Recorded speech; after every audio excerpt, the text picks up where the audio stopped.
Então eu vou fazer a análise dos princípios Solid aplicado ao projeto do Leon, que é o projeto de agenda de contatos personalizada. Então, antes de começar, eu vou falar quais são os 5 princípios, que é o de responsabilidade única, que me diz que uma classe só pode ter uma responsabilidade. O princípio de aberto e fechado, que no caso a classe tem que estar aberta a extensões, mas ela tem que estar fechada a modificações internas a ela. O princípio de Liskov Substitution, que é se eu tenho uma classe que herda de outra, se eu tenho que pegar a classe pai e substituir na parte do código onde usa a classe filha, e o código não pode quebrar. Eu tenho que continuar rodando normalmente. Aí vem o princípio 4, que é o segregação de interfaces, que me diz que uma classe não pode implementar funções que são desnecessárias a elas e que é melhor eu fazer interfaces mais especializadas do que fazer interfaces genéricas. Em questão desse princípio, quando eu for falar dele, eu vou falar uma observação que é aplicada em relação ao Python. E no caso, o último que é a inversão de dependências, que me diz que uma classe de nível maior, superior, não pode depender de uma classe de nível menor, e na verdade ambas têm que depender de abstrações no código. Então, começando pelo de responsabilidade única, eu vou trazer 2 arquivos que têm classes que exemplificam responsabilidade única aqui no projeto. O primeiro arquivo é o arquivo dos models, que são dos modelos.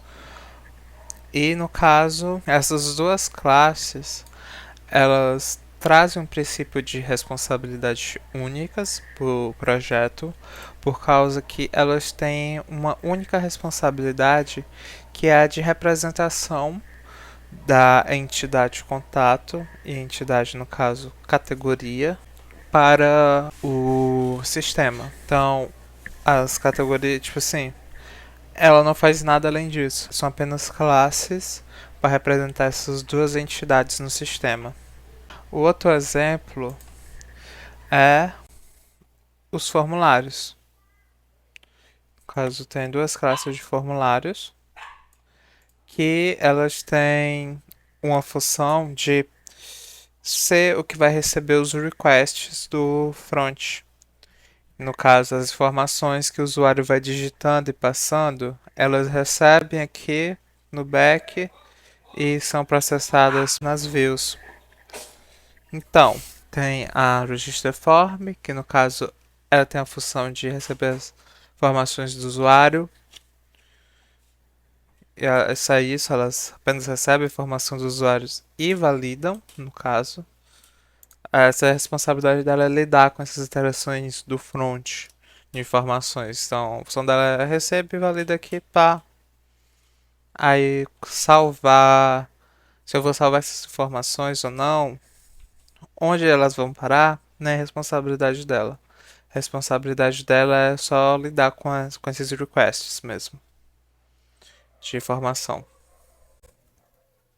Contact form, que no caso ela vai lidar com recebimento de informações de contatos, tanto para salvar no caso recebe, valida, aí a partir disso o view ele pode dizer se vai mandar para salvar, deletar, mostrar, aí depende. Agora, o segundo princípio, que é o de aberto e fechado. No caso, onde pode ser visto ele ser aplicado, seria nas views. Por causa que uma view, mandar as informações para o front e trabalhar assim junto com o front, ela não precisa ter modificações nela. Eu não preciso vir aqui e modificar alguma informação na minha view para que eu tenha um novo resultado, necessariamente. Elas não são modificáveis. Tipo assim, você pode modificar elas, mas às vezes não é obrigatório você modificar uma view para ter um resultado diferente do que está sendo visualizado no front. O que eu quero dizer com isso? Eu tenho meu front lá, o contato. Eu percebo que está faltando uma informação de descrição do contato. Eu não preciso modificar minha view para que essa informação apareça. Basta eu garantir que tal informação existe no meu model, que a minha view vai fazer isso. Ela já vai mostrar. Então ela é aberta, então ela tem esse princípio do aberto e fechado, já que ela é aberto a extensões, mas é fechado a modificações. Eu não preciso modificar o código dentro dela para ter resultados diferentes. Basta modificar o que está em sua volta. Então, o terceiro princípio, que é o princípio de Liskov. Esse princípio de Liskov, ele é aplicado no código, nesse projeto, nos formulários, nos forms. Por quê? Porque o Django já fornece para o desenvolvedor formulários padrões, tanto para criação de usuário, tanto para criação de models. O Django já tem esses formulários dentro dele. Então eu não precisaria criar um forms para isso. Porém, como foi feito aqui, a criação do form, onde ele é chamado no código, eu posso ir lá e trocar o register form por user creation form, por causa que a modificação que ele fez aqui não é nenhuma modificação que quebre o código nessa classe. Todas as informações que tem nela continuam sendo as mesmas do user creation form. A diferença mesmo é esse validação extra que ele colocou do e-mail, essa lógica de validação extra de e-mail. Então, se eu vou lá no código e não uso o register form, mas sim a sua classe Py, que é user creation form, o meu código vai rodar, as informações dos usuários vão ser pegas e salvas no banco, como é o esperado. Eu só não vou ter essa validação do e-mail. Essa é a única coisa que meio que eu vou perder se eu fazer isso, mas o código continuará funcionando. Essas partes de forms, eles aplicam o conceito de Liskov, que é de uma classe filho ser substituído pela sua classe pai, o código não quebra, o sistema continua funcionando. E isso também ocorre por class contact form, porque mesmo que todos os meus modelos sejam criações minha de desenvolvedor, o Django ele tem a capacidade de criar formulários padrões a partir dos modelos para eu lidar com o recebimento de informações dos requests. Ele já tem essa capacidade. Então, se eu uso um model form no lugar do contact form, o meu código ainda funcionará normalmente. Não será quebrado. Tudo funcionará normalmente, por causa que as mudanças que ele fez aqui foi mais tipo de transformar em português certas mensagens, coisa do tipo, e uma validação aqui.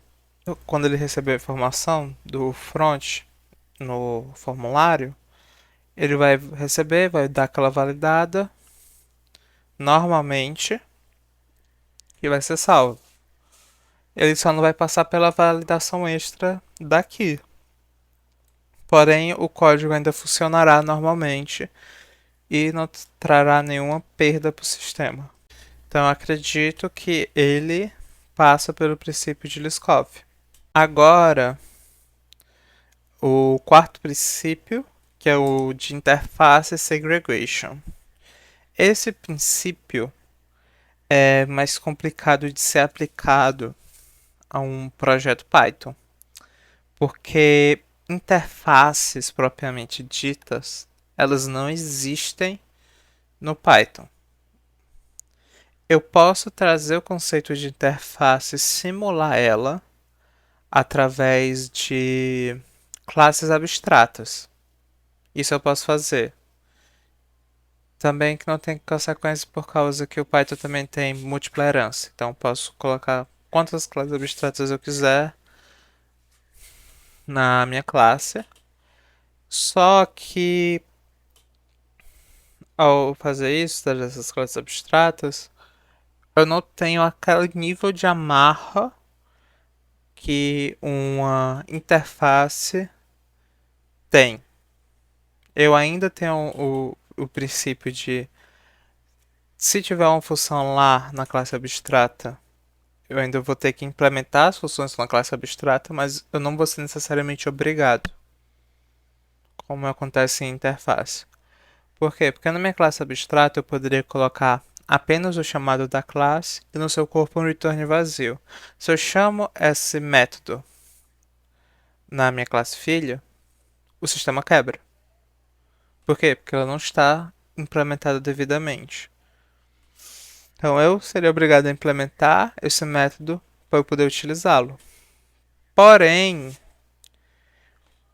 se eu tivesse um outro método nessa classe abstrata que eu não uso, a existência dele lá não implicaria minha necessidade de implementá-la, porque eu não vou usá-lo. O que é diferente da interface, que eu tenho essa obrigatoriedade de implementação.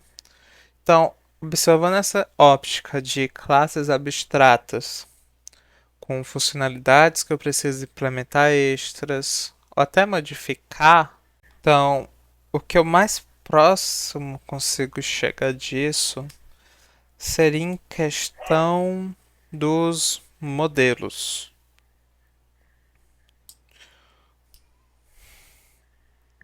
Por quê? Nos meus modelos, ele é uma estrutura, um esqueleto, que eu coloco os tipos dentro deles, que eu vou lá, coloco tipos e tudo. E eu defino como eles vão ser chamados, que no caso é através dessa definição aqui. Seria o mais próximo que eu encontrei no projeto de seguir o princípio de segregação de interface. É o mais próximo que eu cheguei no projeto, mas não tem nada que atente contra esse princípio também, já que todas as classes que a gente usa de base no Django através da herança, dentro dela ela carrega uma funcionalidade. Então, os models, ele tem uma série de funcionalidades dentro deles. De outras classes, é uma herança que profundamente. Então, eu não tenho coisas que eu implemente desnecessariamente. Eu preciso implementar o forma de chamar ele, o que eu vou receber quando eu for chamar, que vai ser os nomes. E para esse princípio é isso. Agora, levando em consideração o último princípio, que é a inversão de dependência, que ela está sendo aplicada nos settings do Django. Por quê? Porque ela é um nível de abstração alto. É totalmente um arquivo de abstração. Por causa que eu posso adicionar, apenas modificando essa constante aqui, eu posso adicionar quantos apps eu quiser. E os apps, eles não necessariamente vão saber da existência um do outro. Vão estar lá. Pode ter funcionalidade que você pode atrair um do outro, mas eles estão lá. E você consegue ter interação com eles através disso. Você também consegue definir o banco. Então, nas views, nos models, eu não tenho. Até nos forms, eu não tenho um chamamento do banco. Porque eu não sei. Eu sei que é um database a partir disso daqui. Eu sei qual é o database a partir dessa. Mas para essas outras partes do código onde está a lógica de funcionamento, a lógica de negócio, eu não sei. E não importa também o banco. Não importa se eu vim aqui mudar do SQLite para o Postgres. O código ainda vai funcionar. Então, para elas, tanto faz como tanto fez. E isso também é aplicado em várias outras funções estáticas aqui. Então, eu posso definir onde vai ser o arquivo que vai ser guardado as mídias, que no caso vão ser imagens, que o usuário mandar dentro do meu projeto. Que no caso eu sou mandado para um arquivo mídia traço, que é um dos arquivos daqui, mídia. Quando eu recebo essa informação, que no caso eu tenho o detalhe disso daqui, aqui no model, quando o model vai salvar a imagem do usuário, eu não preciso saber exatamente para onde essa imagem vai no meu model. Saber que só não pode ser vazia. Não pode ser blank no caso. No caso, não pode ser vazia. Blank pode ser, vazia não.